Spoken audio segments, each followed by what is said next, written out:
எனக்கு திராவிடம் தமிழ் தேசியம்னா என்னன்னு எனக்கு தெரியாது. தமிழ் தேசியம்னா என்னன்றதே வந்து நான் நாம் தமிழர் கட்சியில இருந்து தான் தெரிஞ்சுக்கிட்டேன். அது வந்து எவ்வளோ இம்பார்ட்டன்ட் அப்படின்றது வந்து நாம் தமிழர் கட்சியின் மூலமா எனக்கு புரிஞ்சுது. ஸோ கண்டிப்பா வந்து ஒரு நல்ல தலைவர் வந்து எப்பவுமே வந்து அடுத்த ஜெனரேஷனுக்காகவும் நிற்கணும்.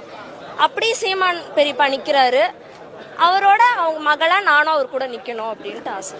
நாம் தமிழர் கூட்டத்துக்கும் டிவிகே கூட்டத்துக்கும் என்ன வித்தியாசம்? இத பாருங்க, நான் இப்பதான் எங்க அம்மாட்ட சொன்னேன், இவ்வளவு டிசிப்ளினா ஒரு கட்சி இருக்குமா? அந்த இதெல்லாம் ட்ரெண்டிங்கா போகுது இன்ஸ்டாகிராம்லாம், எல்லாம் உடஞ்சு அங்கங்க கிடக்குறது அந்த மாதிரிலாம். ஆனா நாம் தமிழர் கட்சியில எவ்வளவு டிசிப்ளினா எல்லாரும் உக்காந்தாங்க.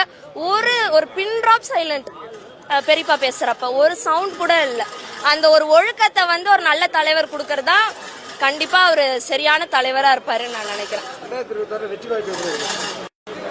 வெற்றியோ தோல்வியோ எங்க பெரியப்பா சரியா நிக்கிறாரு, அவருக்காக நாங்க நிப்போம், அவ்வளவுதான்.